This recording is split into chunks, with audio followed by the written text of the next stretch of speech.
तो लीजिए सुनिए सत्यजीत रे की कहानी फ्रिट्ज।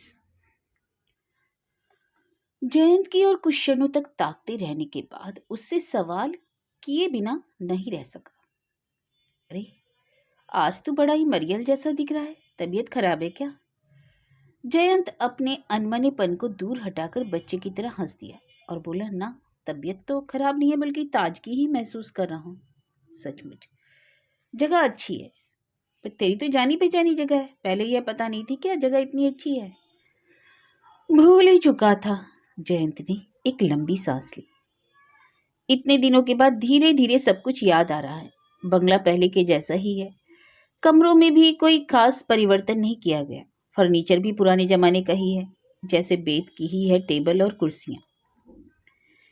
बैरा ट्रे में चाय और बिस्कुट ले आया। कुल मिलाकर अभी 4 ही बजे हैं, पर धूप ढलने लगी है। चायदानी से चाय डालते डालते मैंने कहा, कितने दिन बाद यहाँ आना हुआ? 31 साल के बाद। तब मैं 6 साल का था। जयंत ने कहा, हम लोग जहाँ बैठे हैं वह है बूंदी शहर के सर्किट हाउस का बगीचा। आज सवेरे हम यहाँ पहुंचे हैं। जयंत मेरे बचपन का मित्र है। हम एक ही स्कूल और एक ही कॉलेज के सहपाठी रह चुके हैं। आजकल वह एक अखबार के संपादकीय विभाग में नौकरी करता है और मैं एक स्कूल में शिक्षक का काम।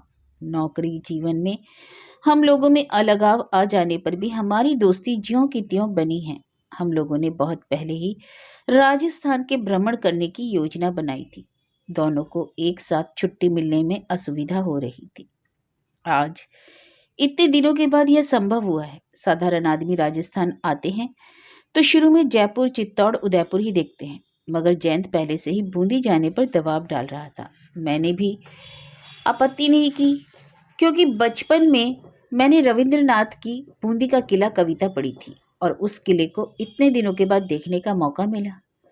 ज्यादातर आदमी बूंदी नहीं आते, लेकिन इसके माने ये नहीं कि यहाँ देखने लायक कोई चीज ही नहीं है। ऐतिहासिक घटना की दृष्टि से विचार किया जाए तो उदयपुर, जोधपुर और चित्तौड़ का बहुत महत्व है, मगर सौंदर्य के लिहाज से बूंदी किसी से कम नहीं है। जयंत ने जब बूंदी के बारे में इतना जोर डाला था तो मुझे अजीब जैसा लगा था। जब ट्रेन से आने लगा तो इसका कारण मालूम हुआ। बचपन में एक बार वह बूंदी आ चुका है, इसलिए उन पुरानी यादों को नए सिरे से मिलान करने के लिए उसके मन में इच्छा जोर मार रही थी। जयंत के पिता अमिय दास गुप्त पुरातत्व विभाग में काम करते थे, इसलिए उन्हें बीच बीच में ऐतिहासिक स्थानों का भ्रमण करना पड़ता था। इसी सिलसिले में जयंत भी बूंदी हो आया था। सर्किट हाउस वास्तव में बहुत ही खूबसूरत है। अंग्रेजों के जमाने का है, 100 साल से कम पुराना ना होगा। एक मंजिला भवन है, टाइल्स की छावनी की हुई ढालू छत, कमरे ऊंचे ऊंचे, ऊपर की तरफ स्काईलाइट है जिसे रस्सी खींचकर इच्छा अनुसार खोला या बंद किया जा सकता है। पूरब की ओर बरामदा है, उसके सामने के विशाल अहाते की क्यारियों में गुलाब के फूल खिले हैं। बागीचे के पीछे हिस्से में नाना प्रकार के बड़े बड़े पेड़ हैं, जिन पर अनगिनत चिड़ियां बैठी रहती हैं। तोते भी हैं। मयूर का भी स्वर बीच बीच में सुनाई पड़ता है। तब इतनी बात जरूर है कि वह स्वर अहाते के बाहर से आता है। हम सुबह पहुंचने के साथ ही एक बार शहर की परिक्रमा कर चुके हैं। पहाड़ पर बूंदी का विख्यात किला है। आज दूर से देख रहे हैं, कल हम अंदर जाकर देखेंगे। शहर में बिजली के खंभे नहीं होते, तो लगता जैसे हम प्राचीन राजपूत युग में चले आए। सड़कें पत्थर की बनी हैं। मकानों के सामने 2 मंजिले में से टंगे हुए नक्काशी के बरामदे हैं। लकड़ी के दरवाजों पर भी निपुण हाथों से नक्काशी की गई है। देखकर यह नहीं लगता कि हम यांत्रिक सभ्यता के युग में वास करते हैं। यहाँ आने पर मैंने गौर किया कि जयंत आमतौर से जितनी बातें करता है उसकी तुलना में यहाँ कम बातें करता है। हो सकता है बहुत पुरानी यादें उसके मन में लौट कर आ रही हों। बचपन के किसी पहचाने स्थान में बहुत दिनों के बाद आने से मन उदास हो जाना कोई आश्चर्य की बात नहीं है। और जयंत आम लोगों से जरा अधिक ही भावुक है, यह बात सभी को मालूम है। चाय की प्याली हाथ में से नीचे रखकर जयंत ने कहा, मालूम है शंकर, बात बड़ी ही अजीब है। शुरू में जब यहाँ आया था, इन कुर्सियों पर मैं पांव मोड़कर बाबू साहब की तरह बैठा करता था। लगता मैं जैसे किसी सिंहासन पर बैठा हुआ हूँ। अब देख रहा हूँ कुर्सियाँ लंबाई चौड़ाई में बड़ी नहीं है और देखने में भी अत्यंत साधारण है। सामने जो ड्राइंग रूम है, इससे दुगना प्रतीत होता है। अगर मैं यहाँ आज नहीं आता तो बचपन की धारणाएं ज्यों की त्यों बनी ही रहती। मैंने कहा, स्वाभाविक यही है। बचपन में हम छोटे रहते हैं, उसके अनुपात में आसपास की चीजें बड़ी लगती हैं। उम्र के साथ साथ हम भी बढ़ते जाते हैं, मगर चीजें तो नहीं बढ़ती ना। चाय पीना खत्म कर बागीचे में चहलकदमी करते करते जयंत एकाएक ठिठक कर खड़ा हो गया और बोला, देवदारू। उसकी बात सुनकर अवाक होकर उसकी ओर देखा, फिर बोल उठा, यह देवदारू का एक पेड़ उधर होना चाहिए था। यह कहकर वह तेजी से पेड़ पौधों के बीच से होता हुआ अहाते के कोने की ओर बढ़ गया। अचानक जयंत को देवदारू के एक पेड़ की बात क्यों याद आ गई। कुछ सेकंड के बाद जयंत का उल्लसित कंठस्वर सुनाई पड़ा, हे इट्स हियर। जहां था ठीक वहीं। मैंने आगे बढ़कर कहा, अरे अगर पेड़ होगा तो वह तो जिस जगह होगा वहीं होगा ना, पेड़ चहलकदमी तो नहीं करते। जयंत ने ऊब के साथ सिर हिलाते हुए कहा, वही है। वही है से मेरा मतलब यह नहीं कि पेड़ ने अपनी जगह बदल ली, मतलब यह है कि मैंने पेड़ के जहां होने का अनुमान लगाया था वही है।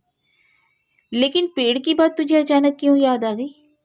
जयंत कुछ देर तक भौहें सिकोड़कर एकटक पेड़ की ओर देखता रहा। उसके बाद आहिस्ता से सिर हिलाकर बोला, वह बात अब याद नहीं आ रही है। किसी कारणवश में उस पेड़ के पास गया था और वहां जाकर कुछ किया था। एक अंग्रेज। अंग्रेज ना, कुछ भी याद नहीं आ रहा है। मेमोरी का मामला सचमुच बहुत अजीब है। यहाँ का बावर्ची अच्छी रसोई बनाता है। रात में डाइनिंग रूम में ओवल शेप टेबल पर बैठकर जयंत ने खाना खाते खाते कहा, उन दिनों जो बावर्ची था उसका नाम था दिलवार। उसके बाएं गाल पर एक दाग था छुरी का, और उसकी आंखें हमेशा अड़हुल के फूल की तरह लाल रहती थी, मगर रसोई बहुत उम्दा पकाता था। खाना खाने के बाद जयंत जब सोफे पर बैठा तो धीरे धीरे और भी पुरानी बातें उसे याद आने लगी। उसके पिताजी किस सोफे पर बैठकर चुरुट पीते थे, माँ कहाँ बैठकर स्वेटर बुनती थी, टेबल पर कौन कौन सी पत्रिकाएं पड़ी रहती थी, सारी बातें उसे याद आ गई। और इसी तरह उसे पुतली की भी बात याद आ गई। पुतली का मतलब लड़कियों की डॉल पुतली नहीं। जयंत के मामा ने स्विट्जरलैंड से 10-12 इंच लंबी स्विस पोशाक पहने एक बूढ़े की मूर्ति लाकर उसे दी थी। देखने में वह एक छोटे से जीवित आदमी की तरह लगती थी। अंदर कल कब्जा नहीं था, मगर हाथ पांव उंगलियां और कमर इस तरह बनी थी कि इच्छा अनुसार उसे घुमाया फिराया जा सकता था। चेहरे पर हमेशा एक हंसी तैरती रहती थी। सिर पर एक छोटी सी स्विस पहाड़ी टोपी थी जिस पर पंख खुसे हुए थे। उसके अलावा पोशाक में कहीं कोई त्रुटि नहीं थी। बेल्ट, बटन, पॉकेट, कॉलर, मोजा, जहां तक कि जूते के बकल्स भी त्रुटिहीन थे। पहली बार जब जयंत बूंदी आया था तो उसके कुछ पूर्व ही उसके मामा विलायत से लौट आए थे और उन्होंने जयंत को वह पुतली दी थी। स्विट्जरलैंड के किसी गांव में एक बूढ़े ने उन्होंने पुतली खरीदी थी। बूढ़े ने मजाक में कहा था कि उसका नाम फ्रिट्ज है और इसी नाम से इसे पुकारना, दूसरे नाम से पुकारेंगे तो जवाब नहीं मिलेगा। जयंत ने कहा, बचपन में मुझे कितने ही खिलौने मिले थे। माँ बाप की एकमात्र संतान रहने के कारण उन्होंने इसकी कोई कमी नहीं रहने दी थी, मगर मामा ने जब मुझे फ्रिट्ज दिया तो मैं अपने तमाम खिलौनों को भूल बैठा। रात दिन उसी को लेकर पड़ा रहता, यहाँ तक कि एक ऐसा वक्त आया जब मैं फ्रिट्ज से घंटों बातचीत करने लगा। बात बेशक एक तरफा रहती थी, मगर फ्रिट्ज के चेहरे पर एक ऐसी हंसी और आंखों की दृष्टि में एक ऐसा भाव रहता कि मुझे लगता वह मेरी बात समझ लेता है। कभी कभी मुझे ऐसा भी महसूस होता कि मैं बंगला के बजाय अगर जर्मन भाषा में बातचीत कर सकता तो बातचीत का सिलसिला एक तरफा न होकर दो तरफा होता। अभी सोचता हूँ तो लगता है कि वह बचपना और पागलपन था, मगर उन दिनों यह बात मेरे लिए एकदम यथार्थ जैसी थी। माँ और बाबूजी मना करते थे, मगर मैं किसी भी बात पर कान नहीं देता था। तब मैंने स्कूल जाना शुरू नहीं किया था, इसलिए फ्रिट्ज को समय ना दे पाने का कोई सवाल पैदा ही नहीं होता था। इतना कहकर जयंत चुप हो गया। घड़ी की ओर देखने पर पता चला कि रात के 9:30 बज चुके हैं। हम सर्किट हाउस की बैठक में लैंप जलाकर बैठे थे। मैंने पूछा, पुतली कहाँ चली गई। जयंत अब भी कुछ सोच रहा था। जवाब इतनी देर के बाद आया कि मुझे लगा उसने सुना ही नहीं।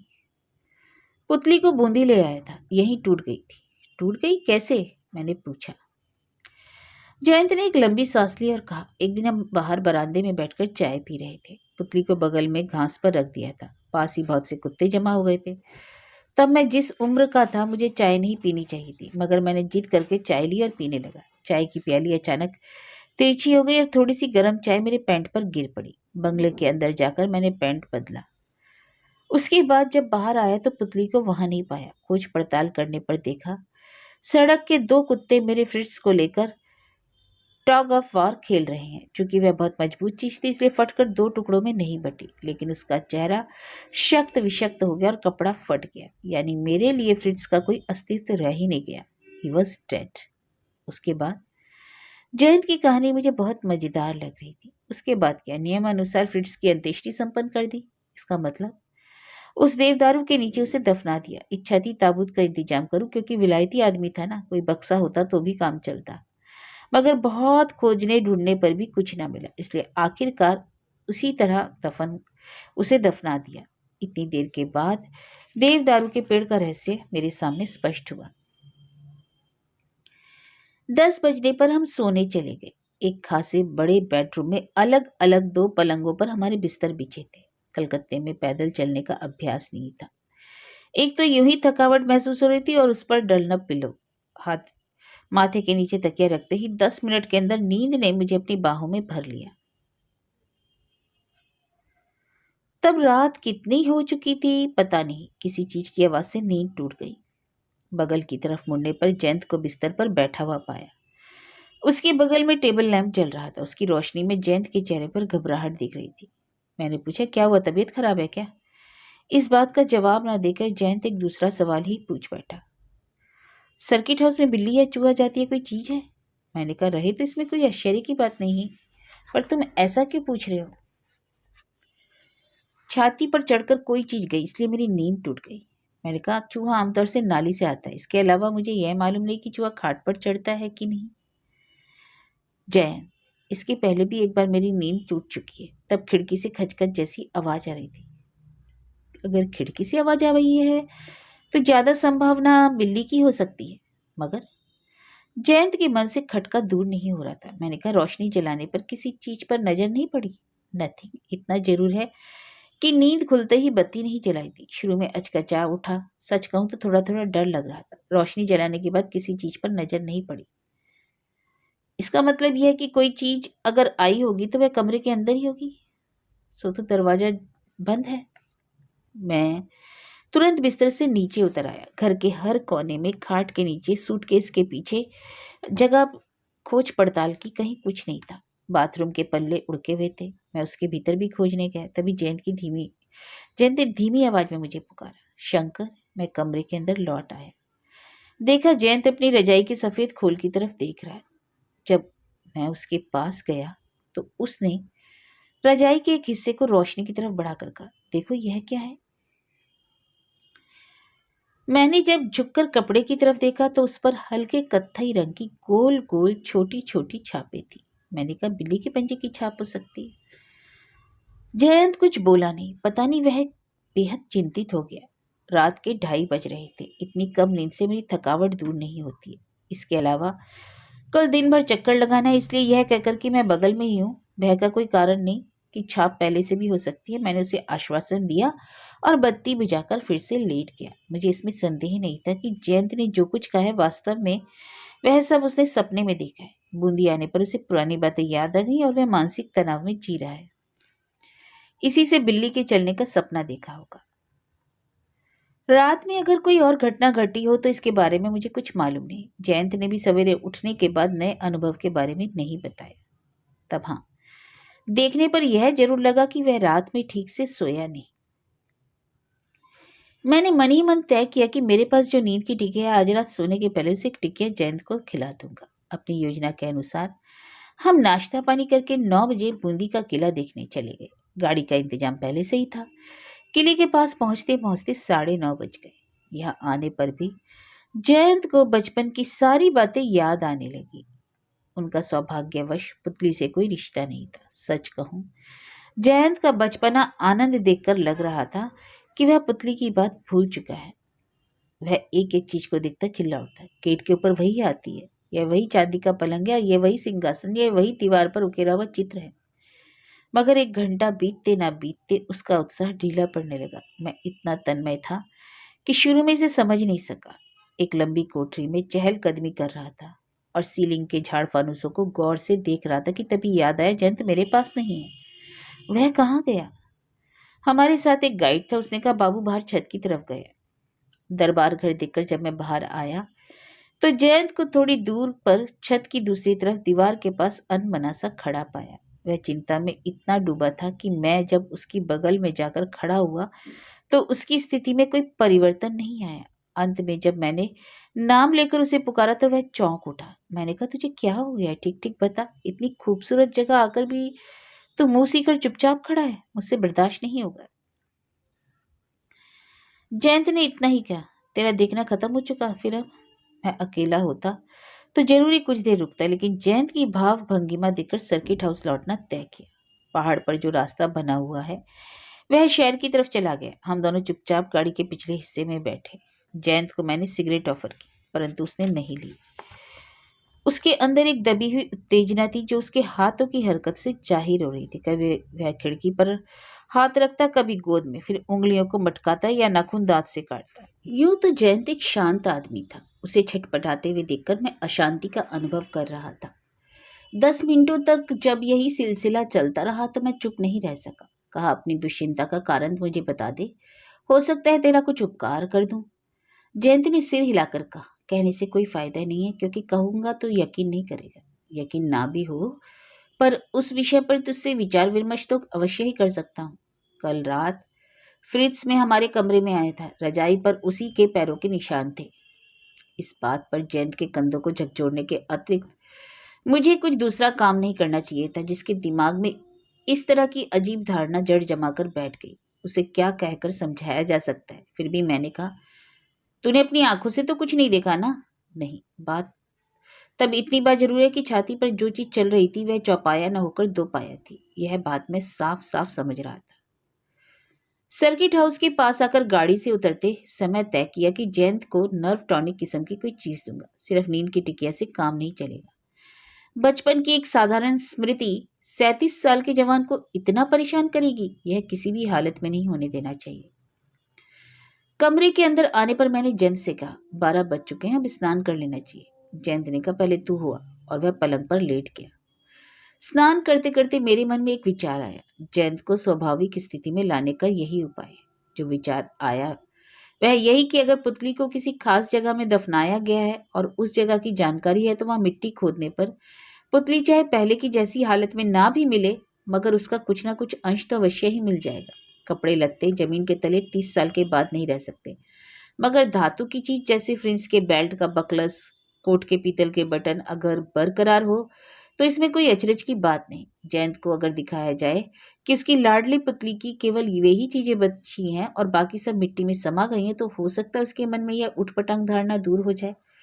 अगर ऐसा नहीं किया जाए तो वह हर रोज अजीब अजीब सपना देखेगा और सुबह उठकर कहेगा कि फ्रिट्ज मेरी छाती पर चल रहा है। इस तरह तो उसका दिमाग खराब ना हो जाए। यह बात जब मैंने जैन से कही तो लगा उसे मेरा विचार पसंद आया। कुछ देर खामोश रहने के बाद बोला, खोदेगा कौन? कुदाल कहाँ मिलेगा? मैंने हंसकर कहा, जब इतना बड़ा बागीचा है तो माली तो होगा ही, और माली रहने का मतलब है कुदाल भी है। उसे हम कुछ बख्शीश दे दें तो मैदान की थोड़ी सी मिट्टी खोदने में वह आनाकानी नहीं करेगा। जैन तुरंत राजी हो गया। इसके बाद मैंने भी कुछ ना कहा। 1-2 बार जब और डांट पिलाई तो वह नहा धो आया। भोजन पसंद आदमी रहने पर भी दोपहर में 2 अदद रोटी और मांस के शोरबे के अतिरिक्त उसने कुछ नहीं खाया। खाना खाने के बाद हम बागीचे की तरफ के बरामदे की कुर्सी पर बैठ गए। हम दोनों के सिवा सर्किट हाउस में कोई नहीं है। दोपहर में भी सन्नाटा छाया हुआ है। दाहिनी तरफ रोड़े बिछे रास्ते के किनारे एक गुलमोहर के पेड़ पर कई हनुमान बैठे हैं। बीच बीच में उनकी हुक हुक आवाज सुनाई पड़ती है। 3 बजने पर एक पगड़ीधारी आदमी हाथ में झाड़ी लिए बगीचे में आया। उम्रदराज आदमी, बाल मूछे गलपट्टे सफेद हो चुके। तुम कहोगे या मैं कहूं? जयंत के सवाल पर मैंने आश्वासन की मुद्रा में हाथ उठाकर इशारा किया और कुर्सी छोड़कर सीधे माली के पास चला गया। मिट्टी खोदने के प्रस्ताव पर माली ने शुरू में मेरी ओर संदेह भरी निगाहों से देखा। समझ गया ऐसा प्रस्ताव इसके पहले किसी ने उसके सामने नहीं रखा है। उसके काहे बाबू सवाल पर मैंने उसके कंधे पर हाथ रखकर मीठे स्वर में कहा, कारण अगर ना जान सके तो हर्जी क्या है? 5 रुपए बख्शीश दूंगा, जो कह रहा हूं वो कर दो। और कहना ना होगा कि इस पर माली ना केवल राजी हुआ बल्कि दांत निपोर कर सलामी ठोकी और ऐसा भाव दिखाया जैसे वह हमारा खरीदा हुआ गुलाम हो। बरामदे में बैठे जयंत को मैंने हाथ के इशारे से बुलाया। वह कुर्सी छोड़कर मेरे पास चला आया। निकट आने पर देखा उसका चेहरा अस्वाभाविक तौर पर बुझा हुआ। मुझे उम्मीद हुई कि खोदने के बाद पुतली का कुछ ना कुछ अंश मिल जाएगा। इस बीच माली कुदाल ले आए। हम तीनों देवदारू के पेड़ की ओर आने लगे। पेड़ के तने के लगभग 1.5 हाथ दूर एक स्थान की ओर हाथ से इशारा करता हुआ जयंत बोला, यही ठीक ठीक याद है ना? मैंने पूछा। जयंत ने कहा कुछ नहीं, सिर्फ माथे को एक बार हिलाकर हामी भरी।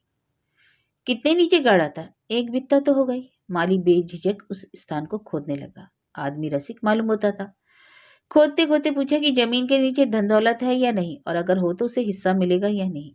यह बात सुनकर यद्यपि मैं हंस पड़ा, लेकिन जयंत के चेहरे पर हंसी का कोई आभास नहीं दिखाई पड़ा। अक्टूबर में बूंदी में गर्मी नहीं पड़ती, मगर जयंत के कॉलर के नीचे का हिस्सा भीग गया।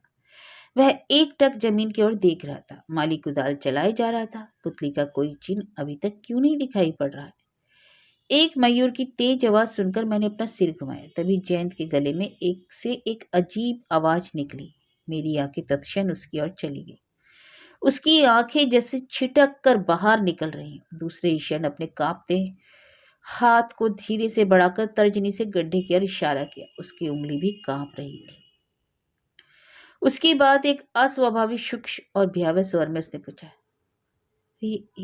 वह क्या चीज है? माली के हाथ से कुदाल जमीन पर गिर पड़ा। जमीन की ओर ताकने पर मैंने जो कुछ देखा, उसके फलस्वरूप भय, विस्मय और अविश्वास से मेरे चेहरे पर हवाइयां उड़ने लगी। देखा, गड्ढे के अंदर धूल से भरा हुआ 10-12 इंच का एक सादा समूचा नर कंकाल हाथ पैर फैलाए चित पड़ा है।